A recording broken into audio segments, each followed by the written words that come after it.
In recent years, as we have been actively engaging in war, things the government used to do is now being done by private companies. Food, laundry, and housing were services provided within the military.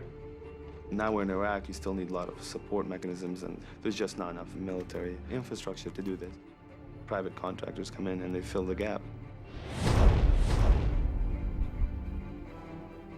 Well, I saw contractors in Iraq doing anywhere from helping fix tanks, helicopter mechanics, pretty much any job that's in the military, there's a civilian contractor right there.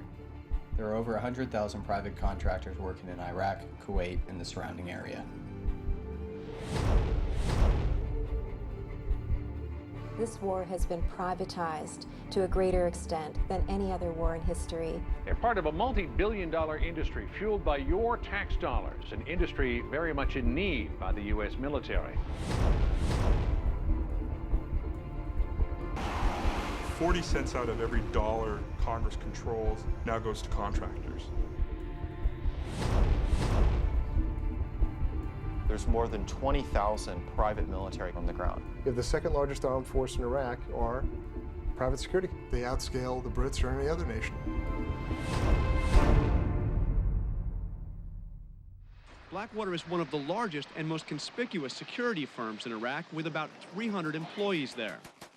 Blackwater is staffed largely by retired U.S. military, including former members of the Special Forces.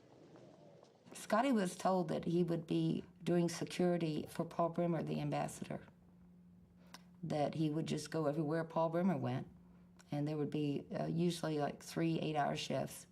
And that was fine with Scotty, because he didn't go over there to hurt anyone. He was there to protect people. Watch out now. I don't want you to get underneath me when I'm climbing. You might get hurt. Hey, Kelsey.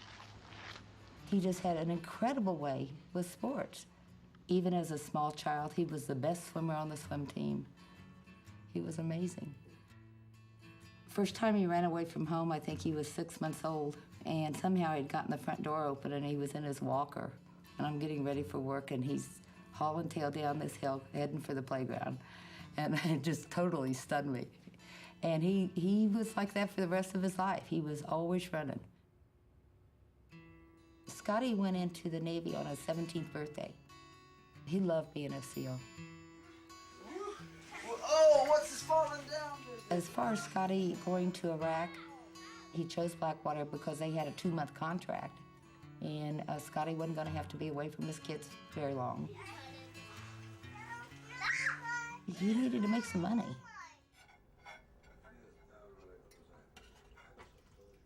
My son called me and he told me that he was going to Kuwait with Paul Bremer, the ambassador in Iraq. I still have little soldiers in a shoebox that he used to play with. Those were his favorite toys. Love boys. What? This is Jerry this time. That's my favorite picture for, I'm talking, that's... And Jerry always carried it with him, always. Wherever Jerry went, he had that picture with him. That was my Jerry.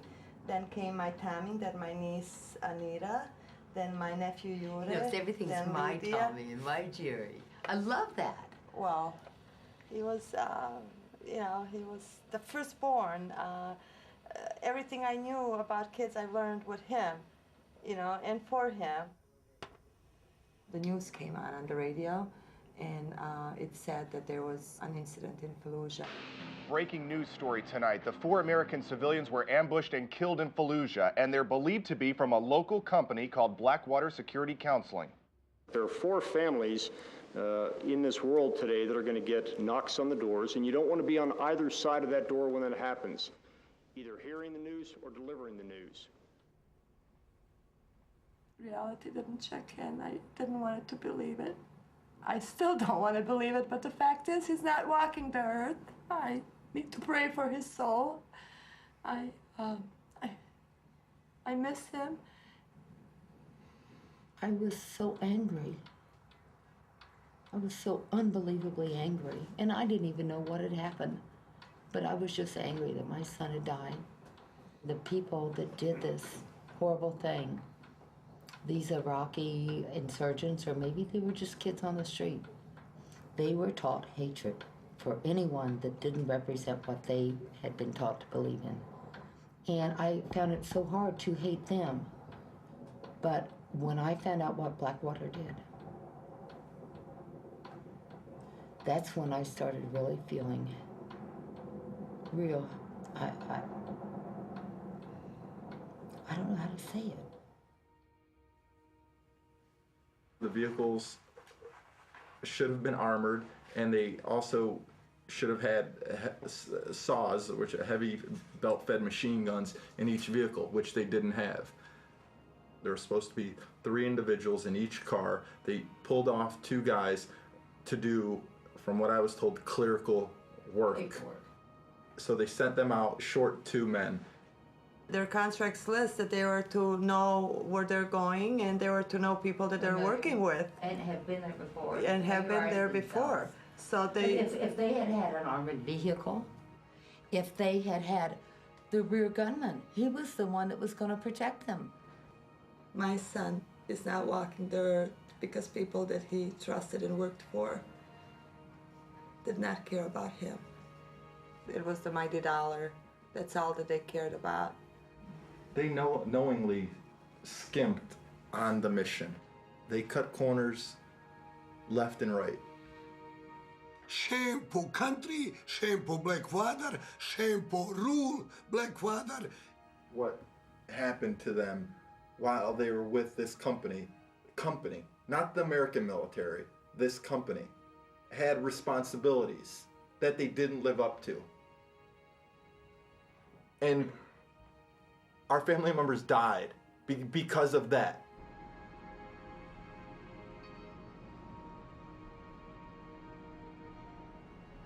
The most dangerous city on earth. No rear gunner, no armored vehicles, not even a map. That's, to me, negligent homicide.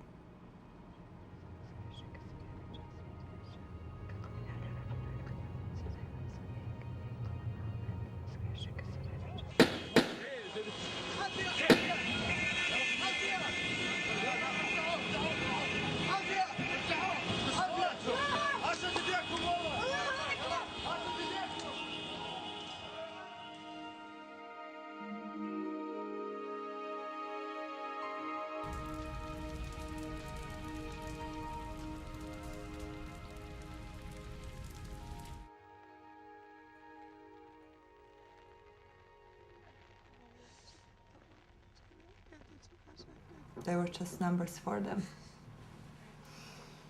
Just people who they can bill for.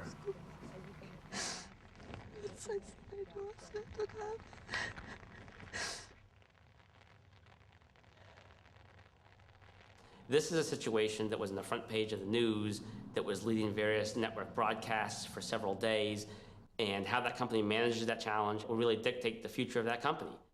The first focus has to be for any company that finds itself in the type of crisis that Blackwater found itself in is, what do we need to do to preserve the financial business future of this company?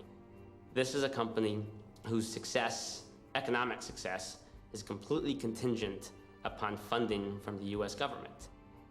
Within the first 24 hours, Blackwater hired a DC lobbying firm called Alexander Strategies Group.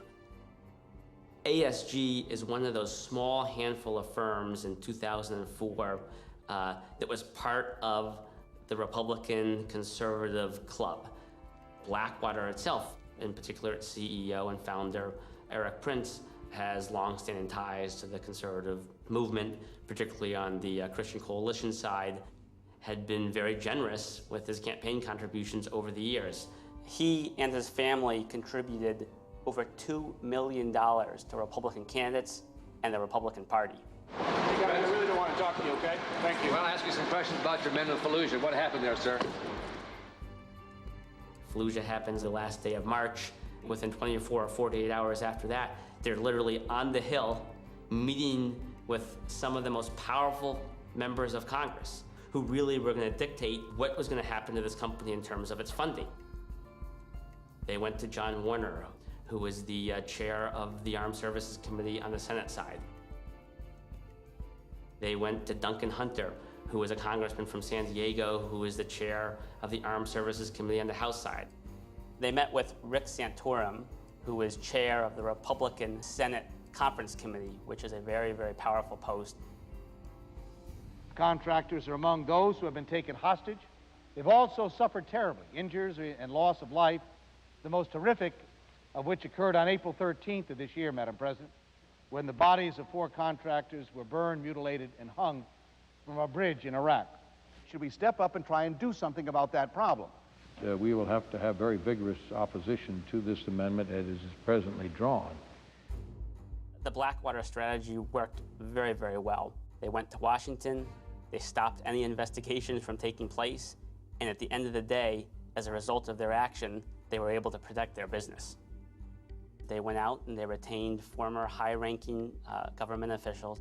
Cofer Black, who was a high-ranking official at the Central Intelligence Agency, Joseph Schmidt, who was the Inspector General at the Pentagon. And undoubtedly, when you go out and you retain high-ranking officials like that, they certainly are helpful in attracting new business, pursuing new business, and getting new contracts. Within a year after the Fallujah incident, they had received over $200 million in new government contracts. People in Washington who leave government and go to work in lucrative jobs for defense industry, they have connections. They have influence.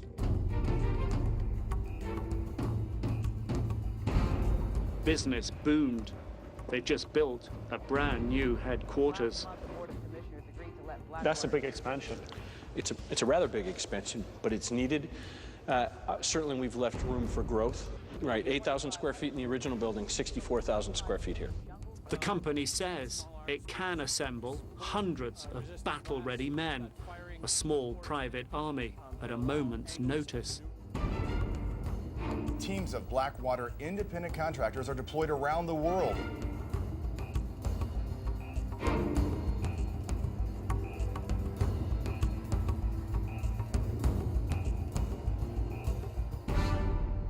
Instead of mourning my son's death and the other 3 men, they go and they profiteer off of it.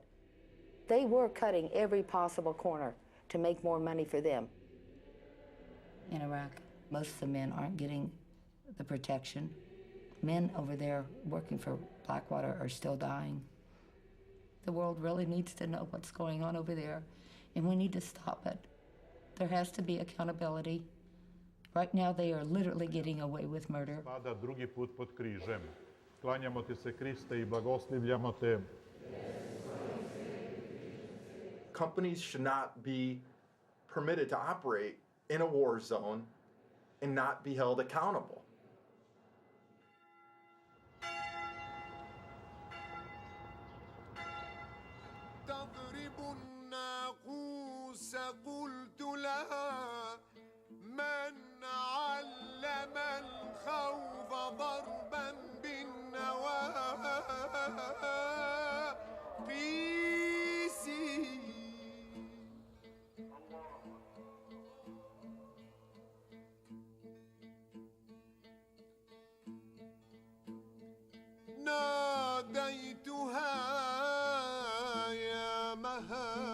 I was reading the Bible in Greek and Hebrew and studying those languages, and Hebrew sort of led naturally into Arabic. I was also interested in student loan repayment. I owed, upwards of $40,000 in student loans, which the Army promised to repay. The option available to me was to get a secret clearance and become an interrogator, and I agreed. This was pre-9/11.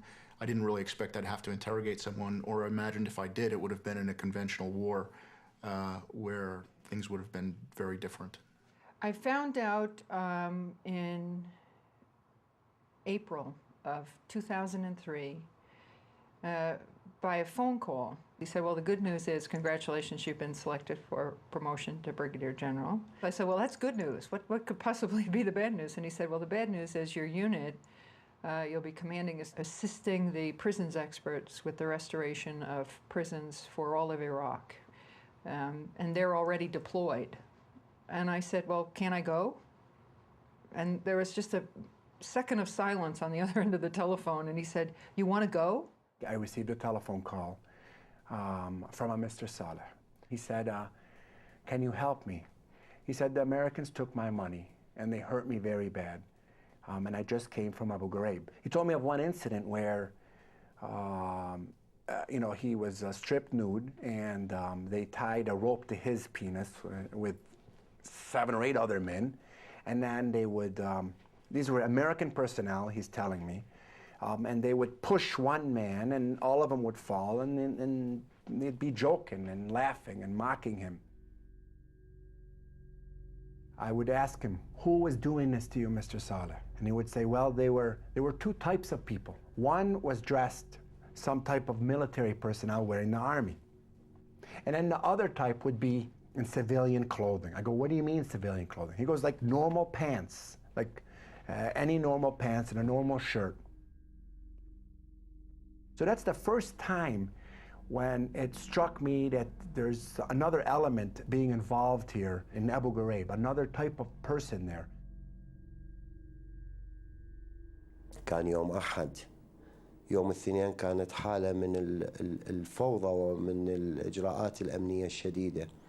يوم الثلاثاء اللي هو يوم اعتقالي ذهبت إلى عملي، مو عملي أنا، يعني كنا في موقع عمل في منطقة الحصوة، فأني أعمل في مجال الكهرباء.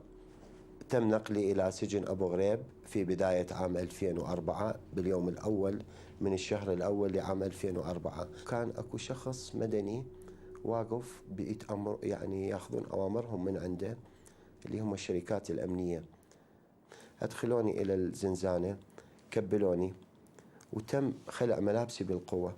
يعني أسلوب من أساليبهم أنه الأذى التناسلي للرجل يلفون عليه حبل ويجروه هيك مثل عملية الخنق. شنو الغاية من عندها؟ شنو هاي الأبرة تضربون إياها اللي أنا هسه حاليا حتى أطفال مدى يصيرون أدي؟ شنو الداعي لأنه جيش يستعين بشركات أمنية مدنية للتحقيق مع معتقلين؟ بس أنا أقول لك هاي الشركتين مؤكدة، شركة تايتن وشركة CI. When I saw the photographs for the first time, and I said to the commander of the Criminal Investigation Division who was showing them to me, I said, why are the translators around the prisoners? Why are the translators in the cell block? And he said, ma'am, those aren't translators, those are khaki interrogators. Khaki was hired by the Department of Interior out of a little town in Arizona called Sierra Vista, and they were hired to do database work. And that contract, which was sort of a blanket contract that allowed them to do a whole bunch of different things, was used to do interrogation in Abu Ghraib. So what ostensibly was a contract to do clerical work or IT work turned out to be getting information not from a computer but from human beings in a notorious prison in Iraq. At the time of the scandals in the spring of 2004, roughly 50% of the interrogators were private contractors. This amendment, Madam President, attempts to address what I believe is a very legitimate and serious concern that have come to light in recent days with respect to the use of, or misuse of, contractors in the treatment of detainees in Iraq. Quite simply, Madam President, this amendment would prohibit the use of contractors in interrogations of prisoners and in offensive military operations. It just seems to me abundantly clear that we cannot hire private contractors to perform a function as inherently governmental, inherently sensitive, indeed inherently explosive, and for which there must be accountability, as is the interrogation of prisoners. Corporations exist to make a profit, and when they're hired to do jobs, whether it's the provision of water or the interrogation of prisoners, their job is to get as much work as possible, make as much profit as possible. Now that doesn't work in the field of intelligence, period. You do not put personnel who do not have allegiance and 100% loyalty to America, you do not put them in sensitive key government activities like military intelligence gathering. It creates a conflict too because we were uncertain, we knew what our chain of command was. That was very clear and we were forced to memorize it and follow it. But what's the khaki chain of command?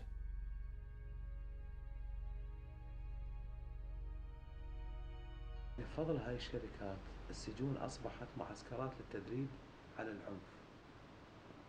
وفوجئت بالاعتقال، وبالفعل بعد يومين نقلت إلى سجن أبو غريب، ورفع الكيس من رأسي ووجدت نفسي أمام مجموعة عسكر مجندين يعني من دول المحققين عرفنا فيما بعد، مجموعة حوالي 8 أو 10 وولون علي يضعون البندقية بأماكن حساسة بالجسم، وبالإضافة إلى الضرب، وكنت أسمع به استغاثات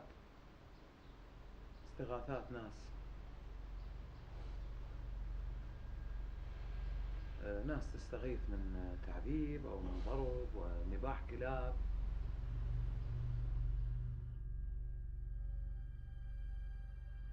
There was a wink and a nod approach. We have these rules, you're going to follow them, but we're not going to spend that much time making sure that you're going to follow them. And if I don't know about what's going on, then I can, have plausible deniability. The contractor is safely in an office in the United States somewhere, so no direct supervision. And to just simply say, well, I guess they got out of control. I don't know where they were taking their instructions from. It seems to excuse all of them.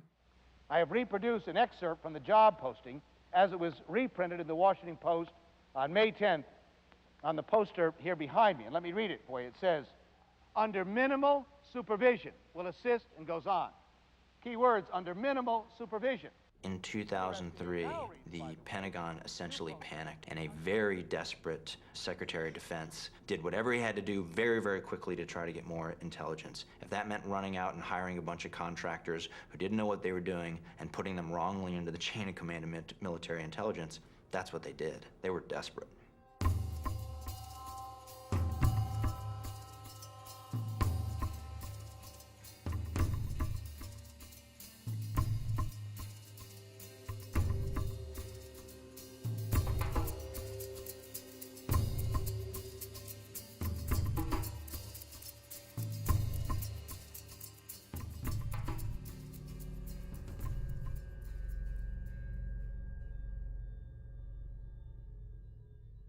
The contracting business in Iraq is very, very lucrative.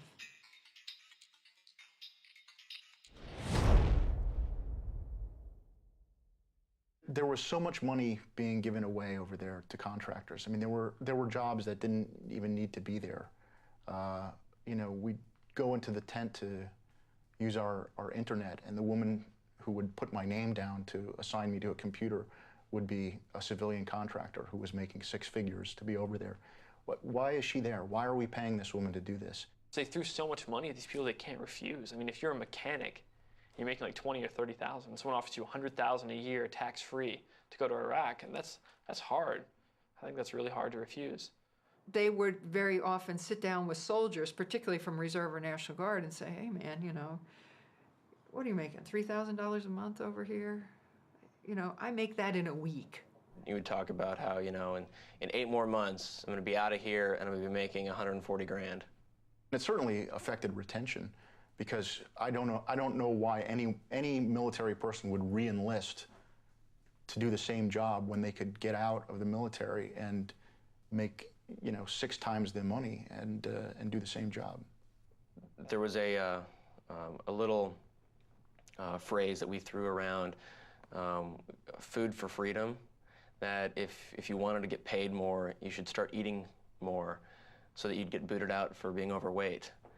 And it's an honorable discharge, and it would boost your pay, your net worth by about 5 times if you were to do such a thing. And it worked.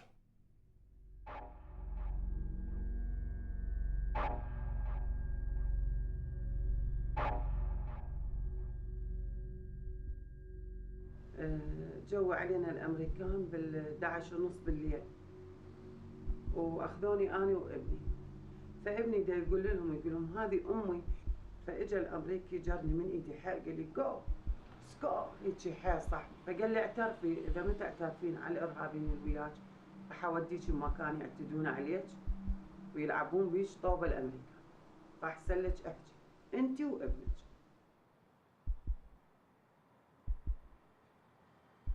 I was getting really angry. I mean, especially because I knew that a lot of these prisoners that I saw with these injuries from abuse and torture really hadn't done anything. They weren't part of the insurgency. They were just picked up for no reason at all. We were interrogating taxi drivers and like pizza delivery guys. It was just, we called him Average Ahmed. Using methods such as torture and also using people who are not qualified to do this job has resulted in bad information and therefore problems for national security and for the soldiers, because you're getting information that's no good. In a lot of areas where you start noticing a lot of, a lot of hostility against American soldiers, it's not because the soldiers are doing a lot of wrong things. It's because sometimes maybe the communication that has been transmitted to them has been transmitted to them wrongly, unprofessionally, and serving someone else's interest. These are Titan linguists. They were hired by Titan. Titan has long-standing contracts providing critical information technology and support services for some of our nation's most valuable defense assets. Under a contract with the U.S. Army's Intelligence and Security Command, Titan has over 4,000 linguists that provide invaluable mission-critical services. Titan is the company that provides the linguists and continues to provide the linguists throughout Iraq. They're the biggest provider in this business. They were so desperate to get people to fill these positions as translators that they were just hiring anybody that approached somebody and obviously had command of the English language in addition to the Arabic language or Farsi or whatever it may have been. There was people who maybe spoke the language, but it was broken, but could not read it or write it. And I'm talking about English here. And they were hired. They were never given a test. Nobody was given a test. I was never given a test. The test I was given was a phone conversation for a minute. Military trusted us. Military trusted Titan. Titan came and said, here's a linguist that we have hired, we have trained, tested, we put our trust in, he passed his security clearance, or he got some kind of a clearance. You should trust him in everything he does, everything he say. I did work closely with Titan all year long while I was in Iraq. And I can say that a lot of the translators weren't trained at all. I don't know what kind of training they received, but they were terrible at it. There was no managers, there was no supervision, there was no training, there was no follow-up. There was whatsoever a system of evaluation of what linguists are doing or what they're doing, even a system of if these linguists really translating or doing, or really are they translating or giving their opinions. Titan made the big bucks and hired the most incompetent people most of the time, did not follow up with them, did not really know what they were doing. Probably as a result, a lot of people got hurt, a lot of people got killed, American lives got lost because someone wants to make money and wants to have a fat check in his pocket.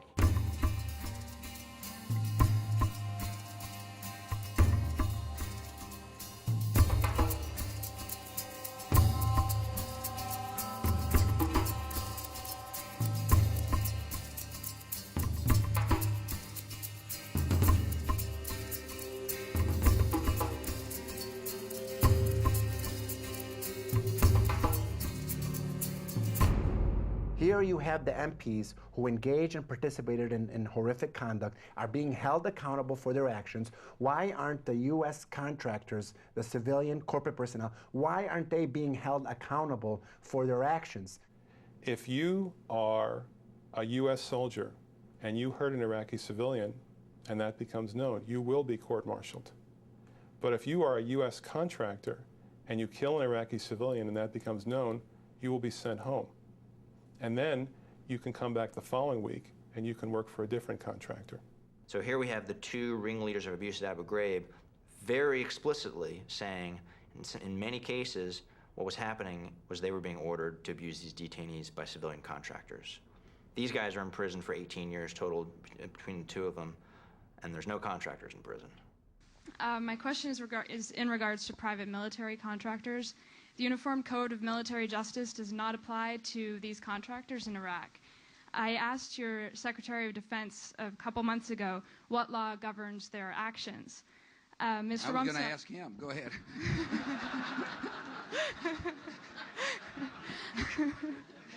Help. Well, I pick up the phone and say, Mr. Secretary, I got an interesting question. This is what delegation, I don't mean to be dodging the question, although it's kind of convenient in this case, but never. I really will. I'm going to call the secretary and say, you brought up a very valid question, and what are we doing about it? That's how I work. Thanks. Yes, ma'am. Are any of these allegations being investigated? My recollection is, and I think it's okay to say this, is that the investigations are ongoing. Yes, sir. And that time will tell. Somehow these contractors have leveraged power in Washington, and the government feels like they want to protect these people. They want to protect the security of these contracts, and they want to protect them from prosecution. Most of the managers and most of the people we dealt with working for Titan were ex-military officers, high-ranking officers. All major military contractors have a board of directors and a senior management that is composed of senior retired military personnel. And this allows them to be able to go get contracts.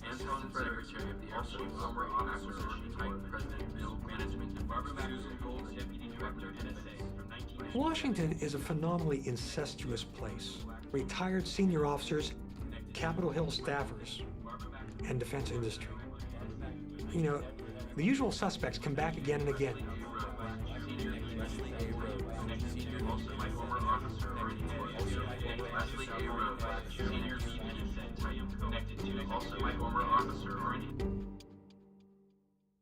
Top recipients of money from Halliburton, Titan, Cockey, and Blackwater are the two chairmen of the committees in Congress and the House of Representatives that oversee military matters and spending. The major corporations, these cartel and monopoly corporations, they've figured out how to legally buy influence.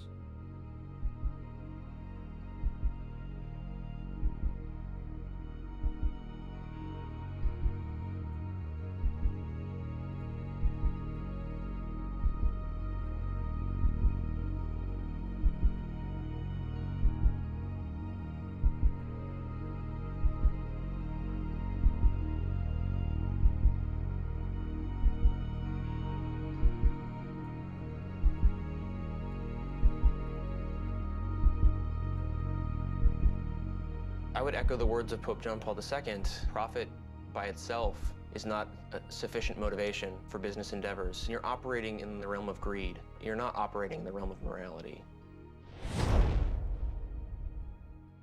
I went to Iraq and I came back. What was so heartbreaking was that I found that we weren't always the good guys, and it was very disillusioning for me. Because I'd grown up with this dream of America, what America was.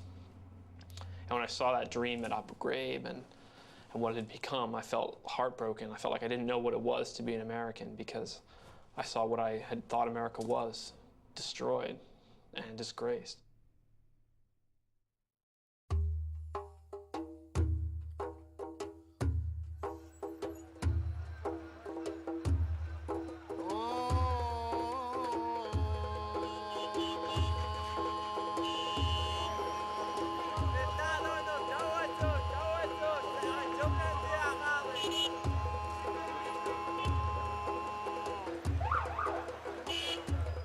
When they went into Iraq, a subsidiary of Halliburton, which is KBR, Kellogg Brown and Root, was on the scene immediately.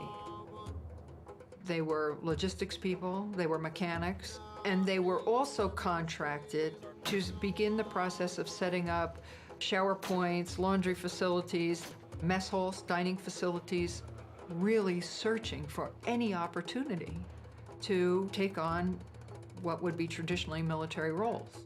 When you use these contractors, you gain a lot of efficiencies, you gain a lot of expertise and specializations. It was devastating because it took over my job. I ended up doing nothing. We had to train these KBR contractors how to fix these radios. We had to walk them through all the basic steps. But when I could be actively becoming a better soldier and becoming more proficient in my job, instead I'm going to sit up on guard duty to wait around while KBR contractors are doing the job that I had to train them to do. Across the board, people lost their jobs. Quartermaster companies, mechanic, any logistics soldiers were involved with, their jobs were outsourced to KBR. If you don't know KBR, you'd have never been to Iraq. Because KBR is everywhere in Iraq. You have hundreds, if not thousands, of these trucks driving north and south on these roads every day, bringing supplies to other military bases. Most of the people who were driving for Kellogg Brown and Root were foreign workers. They were from Pakistan and Nepal, India. Sometimes there would be Americans driving the trucks, U.S. civilians.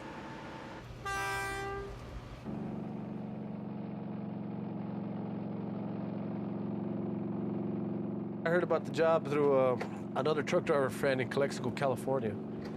We were sitting there waiting for a load, and he told me this was his last load and he was going overseas. From there, you know, I sent my resume in.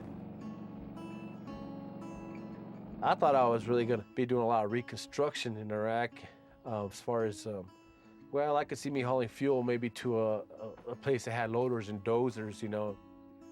We never went to go be in a battle or fight a fight. We went to take care of our families and make some money to reconstruct Iraq.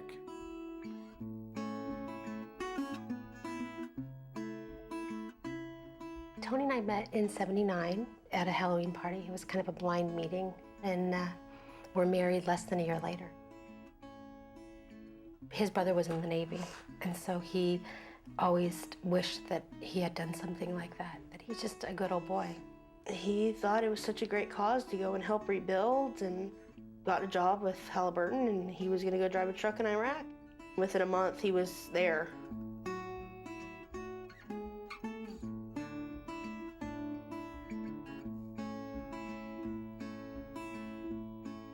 I was 15 when I met Steve, first time. And a good friend of ours introduced us at a fair they had, and we hit it off. He got out of the fiberglass business in Michigan and eventually ended up truck driving.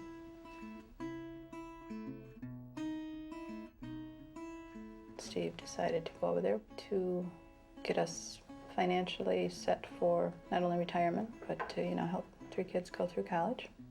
He would take on anything if he thought that it would benefit his family. He wasn't military. He was non-combatant. He was a driver. He went over there to help rebuild Iraq. And that's what he wanted to do.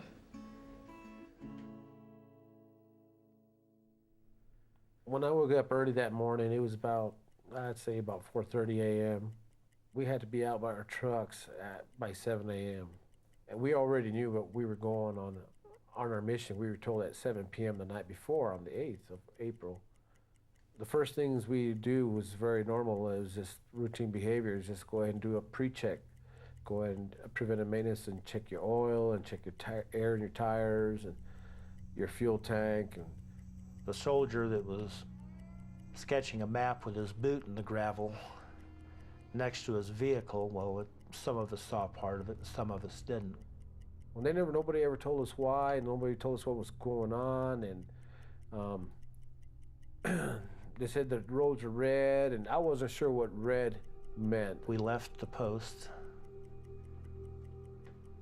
nearing 11 o'clock, 10:40, 11 o'clock in the morning in there somewhere,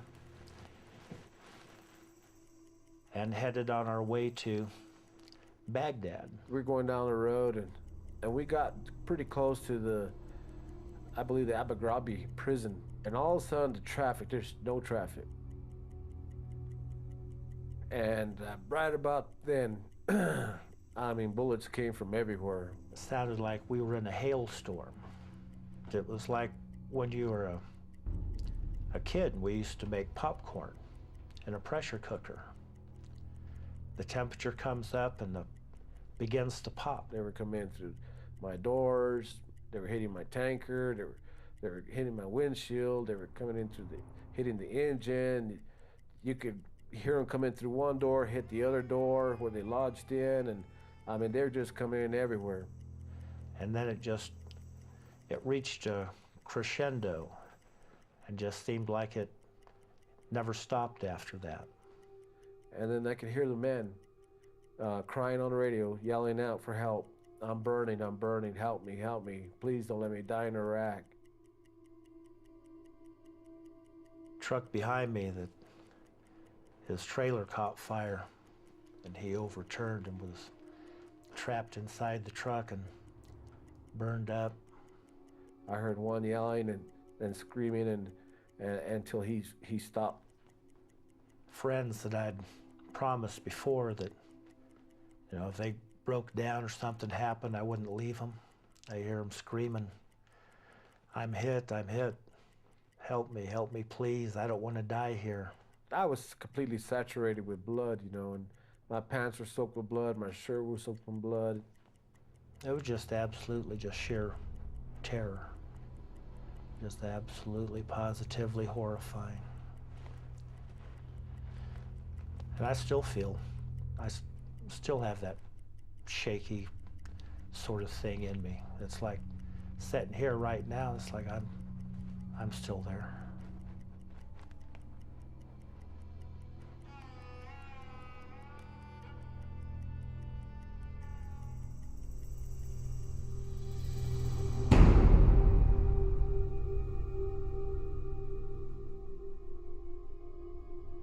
The mutilated bodies of 4 people were found west of Baghdad, near an area where a U.S. fuel convoy was attacked on Friday. After that attack, 7 Americans were reported missing, including contractors working for Halliburton, a company that supplies fuel and other supplies to U.S. troops. The families were notified today of the discovery. Halliburton did release a statement saying, quote, "We at Halliburton are saddened to learn of these deaths and are working with authorities so the families can begin the grieving and healing process." 2 U.S. soldiers are missing, and also Thomas Hamill from Macon, Mississippi, the American contractor for Halliburton. Saturday, April 10th, one day after I got the first phone call from Halliburton and KBR. Steve, when you get back to base, please call me. I got a call yesterday saying that you are missing after heavy fighting and more attacks. You and 9 others. To sharpen. And what are these rocks called again? I forgot. Dad told us, but I don't remember. Like shale? I'm not sure. I just turned 50 and it's hard to have to, you know, reinvent yourself like you're a teenager again. When all your dreams go and things go out the tube.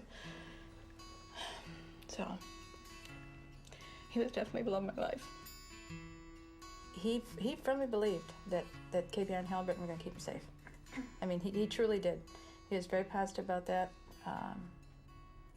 Right up to the end, he believed he would be safe.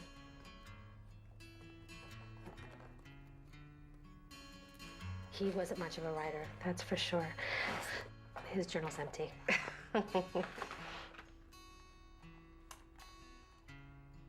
My dad had just told me he was going to work for Halliburton, how big they were and how they were there to help rebuild. Somebody knew that they sent these wonderful men out there. How can they do that? These men went to do the right thing. So, bottom line, they were totally taken advantage of. Well, I trusted the company. I trusted them. This is a Fortune 500 company. I just don't believe they would send me down a road that was closed or was going to have hostile activity for sure. That didn't even cross my mind. And U.S. forces here are saying openly they're braced for more terror attacks, more bombs. We had a significant anniversary, the fall of Baghdad. We had a Christian holiday, and they converged to create what was an obvious day of danger. Halliburton and KBR had news from multiple sources, including multiple sources in the military, that the roads that day were under active combat operations and were black, closed, and or red. No civilians. There were sitting ducks out there in military trucks on that day. They told us we couldn't wear camouflage or anything that made us look like military. The point was clear that we were not soldiers and we were not to behave like soldiers. He couldn't even wear a camouflage shirt on base, let alone driving a military fuel truck out in, the desert where there was a war around him. Why would they send this convoy in camouflage trucks down that road in the middle of battle? It's about contracts, I believe, fulfilling a contract and replacing us if we died. There's a lot of different contracts being offered out there, and Kellogg Brown & Root wants most of them. If they could have them all, they would take them all. And they wanted to continue doing business with the Army, whatever the risks were. It was nothing but the money. There's no duty, honor, country among anyone at Halliburton KBR. Halliburton, KBR, some of these other firms over there are staying over there and continuing to make profits, big money, and people are just at the cost of human life. Their contract with the Army provided them literally billions of dollars of revenue every year, that the contract profit and the contract profit that they made became more important than the lives of the men that they hired. I think we're talking about what's right and the fact that you sacrificed our loved ones for your profit. KBR kill, bag, and replace people. They tried to do it with us, and they killed my friends, as far as I'm concerned, and they tried to kill me. I know they know. This is a case about Halliburton and KBR trying to make a profit at time of war and using civilians in an improper fashion. Halliburton is in charge of seeing that these men and their employees are safe. Sent these men out on April 9th and they knew that there was more than a good chance that they would be killed. When people talk about, they gave their lives or this thing, and I can assure you that they did not. They were stolen from them. They were screaming and didn't want to go. And there wasn't anything great or glorious about the whole obscene ordeal. They didn't die, they didn't pass away, they were murdered. KBR got billions of dollars worth of contracts in Iraq without a bidding. Halliburton got the government contract without competitive bidding. In the case of Halliburton, most of the contracts they've received have been sole source contracts, which means they're either given the contract, it's just offered to them, or they're the only people that bid on it. A lot of federal officials will defend this, saying that this is the only company that can do the work. Conservatives especially, who favor a free market system, should be outraged about the degenerate state of the lack of competition in defense industry. Bunentine Greenhouse, a top contracting officer at the Army Corps of Engineers, alleges favoritism and rule breaking.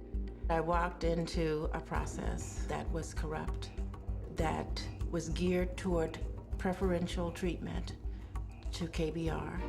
KBR was pre-selected. The duration of the contract was predetermined. Most blatant abuse that I had experienced in my contracting career. The American way is competition, and I cannot sufficiently stress that in defense industry, when it comes to the big programs, there's not competition. It's monopoly and cartel behavior. It is corrupt, it is corrupting, it is corrosive to our national defense. When we showed up, there's nothing there. Our customer is a private coming off patrol who wants midnight chow, and we're there for him. We're doing stuff that you'll never read about in the papers. Everyone had to make a big adjustment over there. I helped with that. We got 80,000 troops out of the sand in 3 months. It was awesome. I'm Ian Dolan. Angela Stevens. Kirk Hansen. My name is Jay Patterson, and I'm proud to work for Halliburton. My name's Ben Carter, and within the first week of being in Iraq, I knew that that wasn't going to be the company that I wanted to be with. Halliburton was hired to provide clean, safe cooking, cleaning shower water for the military. One of Halliburton's employees saw something wiggling in the water in his toilet bowl. So I went and tested the water in our water storage tanks. There was no chlorine in them, none. The water we showered in every single day was extremely contaminated.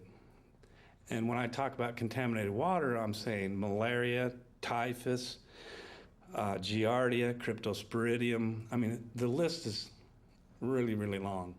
Halliburton is accused by its own employees of exposing troops to contaminated water in Iraq. When I tried to notify the troops that they may be exposed to a serious health risk, I was told that the military was none of my concern. They were only concerned with making their profit and didn't care how it may affect the troops. Of the 67 water treatment plants that Halliburton run, 63 of them weren't providing safe water. And the Marines are showering in it every single day.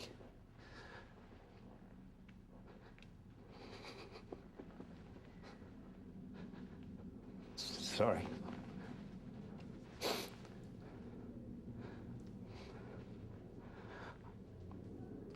I was there to help them.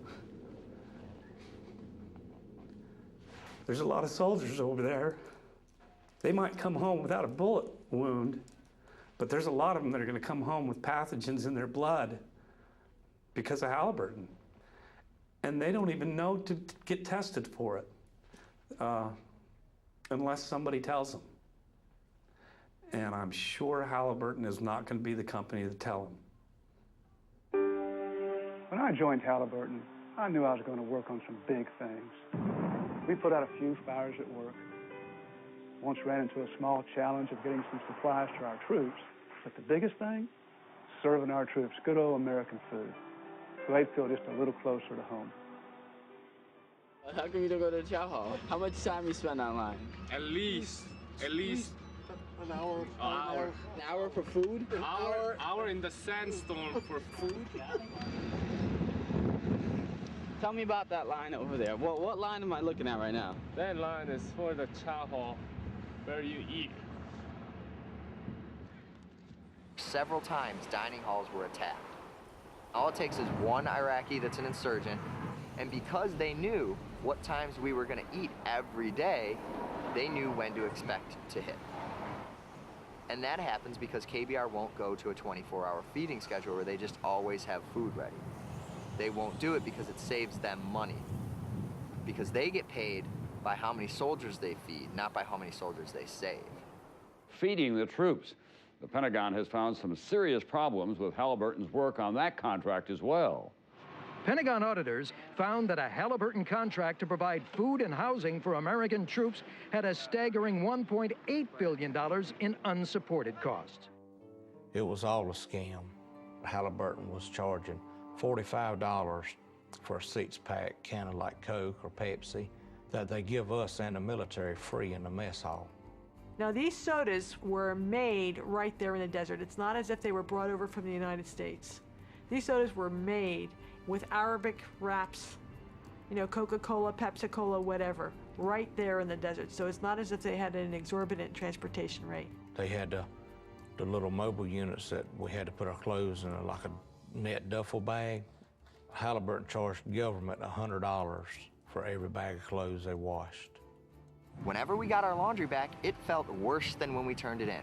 Everything was still grimy. I stopped taking my laundry into KBR, and instead, I was washing it in the sink. And I was told by my chain of command that I was not allowed to wash my laundry on my own. I had to take it to KBR to have it washed, even though we all knew that they were doing a horrible job because they get $99 a bag for a bag of laundry that I could do at home for $3. A legal way of stealing from the government or taxpayers' money. The Pentagon audit released last night that found the company is overcharging taxpayers. Halliburton Company billed taxpayers for its contract work in Iraq. It is your money that's being used. These contracts are managed under a system called Cost Plus, which is the opposite of trying to save money. It guarantees that everything that you buy will be paid back and reimbursed if it's seen as justified, and you'll be given a profit in addition. A cost-plus arrangement that critics say leaves little incentive to save. The more taxpayer dollars Halliburton spends, the more Halliburton makes.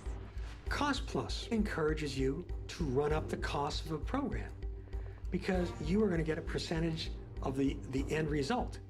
And so there's no incentive to stay at Motel 6. Stay at the Ritz-Carlton in Qatar, folks.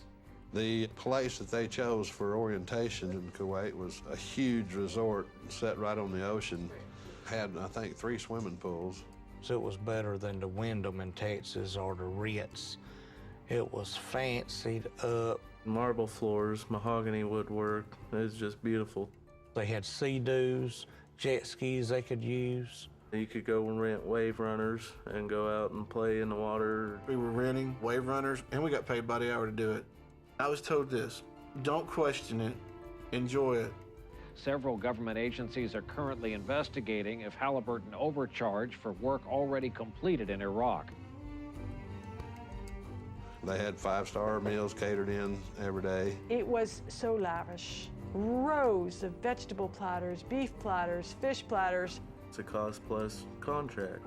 KBR looked at it, the more money we spend, that's the more money we get in our pockets. We had it made over there compared to the military. I mean, those guys were living in tents, and we had air-conditioned private hooches. The tents that we were staying in were completely moldy, and everybody was getting sick with respiratory infections. They're getting paid millions of dollars. Why can't they even give us a tent that doesn't make us sick to live in it? The soldiers are sleeping on these little cots out in the middle of the desert, while these KBR executives are driving these $40,000 vehicles. They and their secretaries are driving at least a $30,000 to $40,000 vehicle. This secretary lives in this complex, eats her meals in this complex, has her laundry delivered to her, has no reason to go anywhere at any time, but has a brand new top-of-the-line Ford or Chevy pickup with everything imaginable on it that you could put on it. Chrome rims and leather interior and CD players and all these extra amenities that, you don't really need in wartime. Why do they need an H2 Hummer? Why do they have Cadillac Escalades in Iraq for Halliburton managers? What is the purpose? One invoice that I saw was for about $7,000 for 1 month for a SUV on a lease. It was a 3-year contract. Comes up to roughly $250,000. A vehicle that you and I could purchase at the local dealership for probably top of the line $45,000. And the taxpayer paid $250,000 and never did own the vehicle.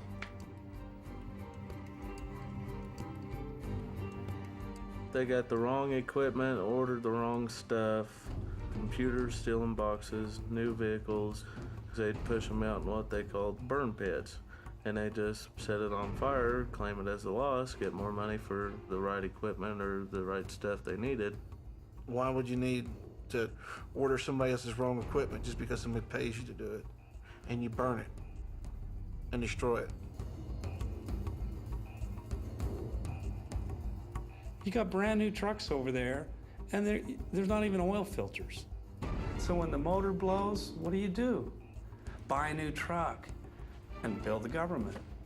$75,000 truck. They wouldn't even have a spare tire to fit it. And we had to blow it up. And they didn't care Halliburton did because the government's paying for it. We knew that every day that a vehicle broke down, we would have to destroy it. And these are maybe $80,000 vehicles, maybe $100,000. They're expensive trucks. We're burning fuel in front of Iraqi people. We're not really doing anything to help, and we just have to follow the orders. As a truck driver in the mail department, they'd send me to these cams with 1 bag of mail. That's risking my life just to deliver 1 bag of mail. Escort entire convoys where every flatbed truck was empty. The allegations come from 12 truckers complaining that the company was wasting government money by running empty trucks on the convoys and billing the government for them. It seems senseless to travel up and down the road and taking a chance of losing your life when there wasn't no purpose in it. When you went up empty and you come back empty. The allegation. I went to make a better life for my family. I always have a roof over their head and not have to worry about where their next meal's coming from. It wasn't that fun with him gone. We missed him and all that stuff. I couldn't do stuff with him.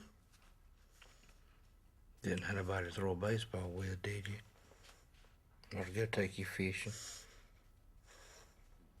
Your mom was scared you'd fall in and get drowned, wouldn't she? Yeah. I went over there and I got my health messed up and got shot, bricked, knocked out, and everything else. I felt like not only I can make a decent living for my family and better myself, but I'll be doing something for my country, you know what I'm saying? I'm supplying the military and these guys where they can eat and help fight when we have to. But then, you know, you're looking and you're going up and down the road empty. Halliburton's charging the government for every camp they go by. And your buddy's getting killed for no cause at all. Not even as much as a Band-Aid on the truck. That's how Halliburton was making their killing, making their money. Is a legal way of stealing from the American citizen and the military. Halliburton is accused of hundreds of millions of dollars in improper charges. Pentagon auditors have found potential overcharges of $61 million.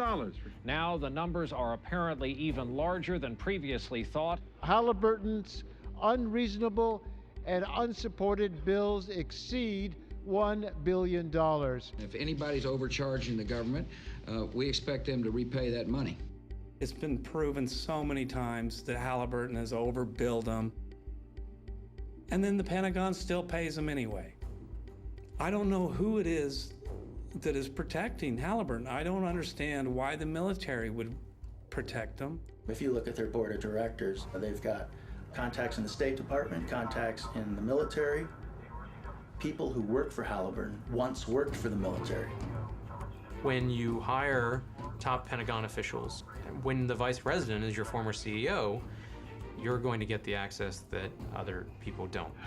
It is reportedly not a coincidence that Vice President Dick Cheney's old company got a huge contract to help rebuild Iraq. Time magazine said it has gotten a hold of a Pentagon email saying Cheney's office coordinated Halliburton's multi-billion-dollar deal. All the revelations came out about Halliburton getting all these fancy no-bid contracts. There was not a single hearing in the Congress, House or Senate, about the mysterious bidding processes around Iraq and Halliburton. That's ridiculous. The oversight responsibility belongs to the United States Congress. It belongs here, and it's not happening here. The Senate should spend a little less time advertising allegations of wrongdoing and spend more time talking about what is going right. If anybody believes that the contracts handed to Halliburton for Iraq weren't, the moral equivalent of insider trading, man, I've got an ocean in the middle of Kansas I'd like to take you surfing on. It's just phenomenal. Of course they were insider deals. Of course it was payback for old friends and political supporters and campaign contributors. They're very strategic in how they allocate their political contributions. You'll see most of their money going to the committees that oversee military matters and funding for it.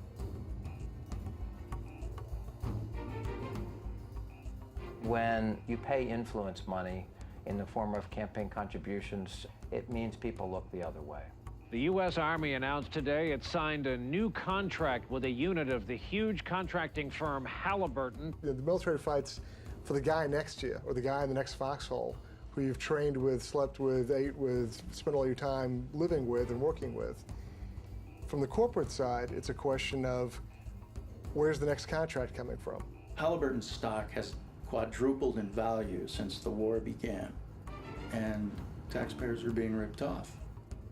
The people in charge say we want to give to contractors because they can do it cheaper. Well, lo and behold, the evidence is now coming in and it isn't cheaper, and we're not actually getting what we're paying for.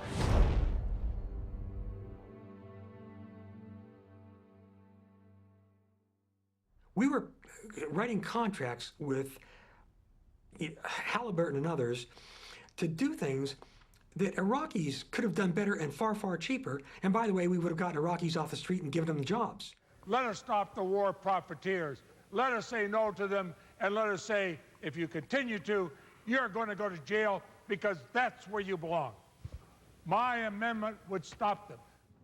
There hasn't been a single major piece of contracting oversight legislation passed by the Congress since the war began. Not even a significant amendment has been passed, despite all the enormous amounts of fraud and waste and abuse. There needs to be a special committee established, a bipartisan committee, to take a look at waste and fraud and abuse. The amendment is not agreed to. The amendment is not adopted. And the Leahy amendment is not agreed to.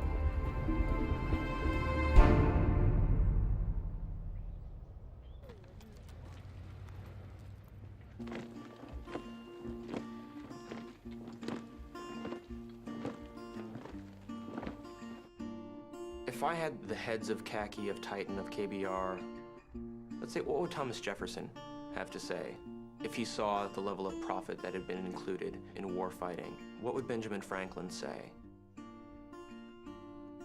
The government of the people, by the people, and for the people is really of, by, and for the companies that are getting the contracts. And that is not the American people. Raytheon, Parsons, and DHB are not America as I know it. Their greed goes against our grain. We have more and more money that are going out to these companies and less people watching the federal piggy bank.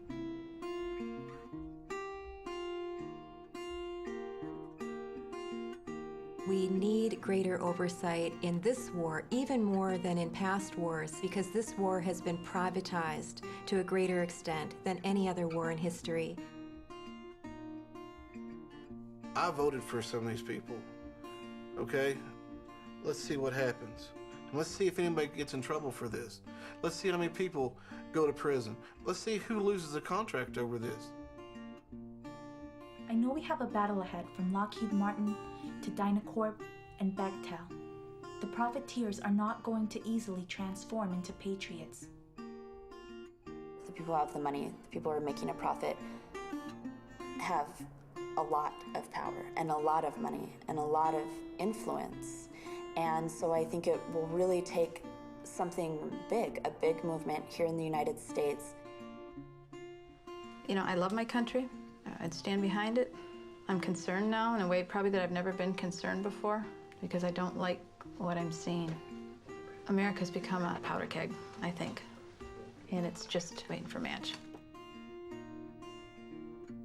This Iraqi movement, how are you going to win the hearts and minds of these people if they see you cheating your own people, if all this stuff is just for the money?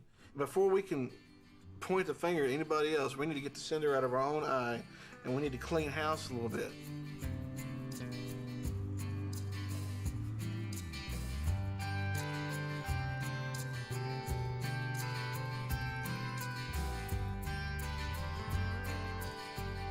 I think the world really needs to know what's going on over there. There has to be accountability, and we need to stop it. I am a patriot. I love our country, and I want our country to survive. And the survival of our country depends on us taking it back.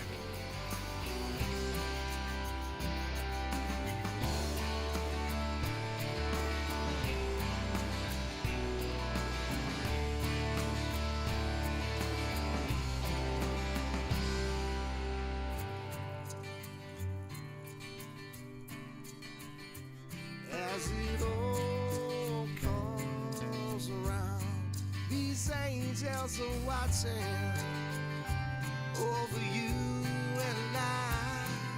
The Nero is standing, fiddle in hand, and no one will be the wiser.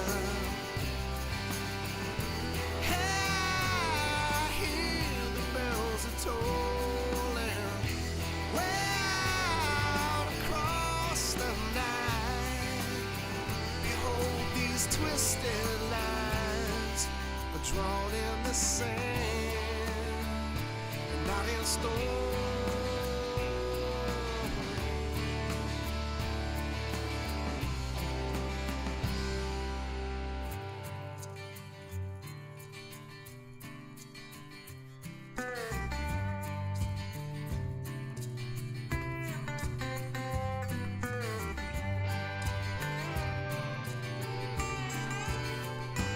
As the sun goes down, a glimmer of redemption lifts across the sky. Heed not these merchants and thieves who would deceive, for this mountain will crumble into the sea. Hey, I hear the bells are tolling way across the night. Behold these twisted lines,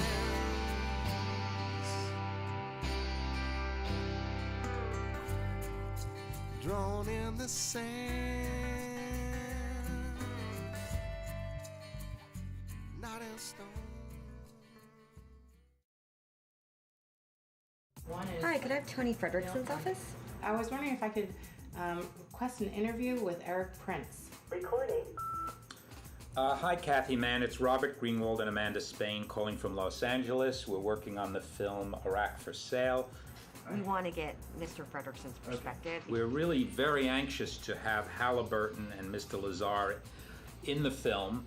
Yes, Robert Greenwald and Abby Hurwitz here. We've discovered, frankly, quite a bit of very troubling material. I thought letting people know that we found something critical would be fairer than just kind of trying to sucker punch them about Halliburton KBR's role in the war and the war profiteering. We'll put the whole transcript from the interview up on our website. Hi, Angela. How are you? This is Abby Hurwitz. I left a message with Lindsay Taylor last Friday requesting an interview with Eric Prince, and I was wondering tomorrow.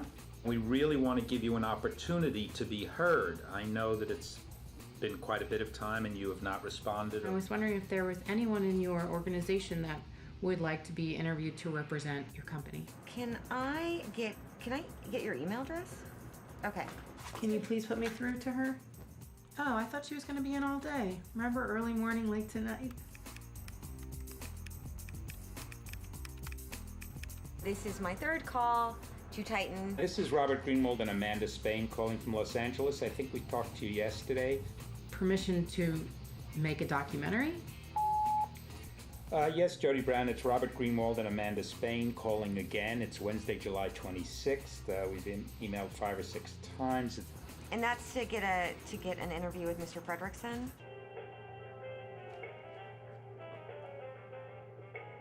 I put in a request to have an interview with Eric Prince.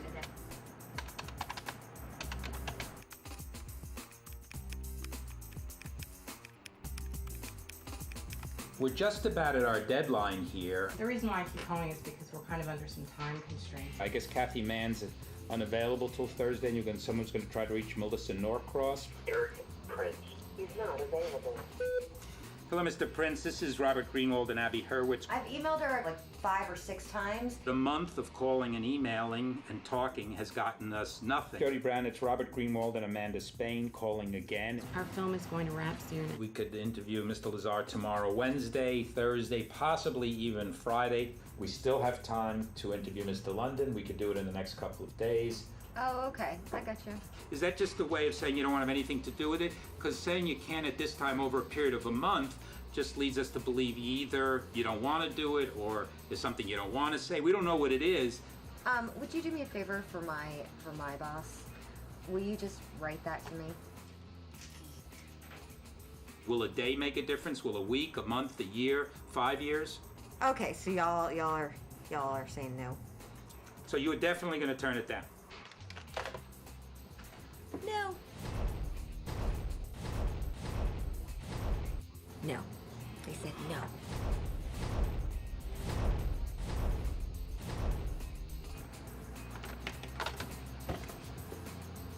That's it.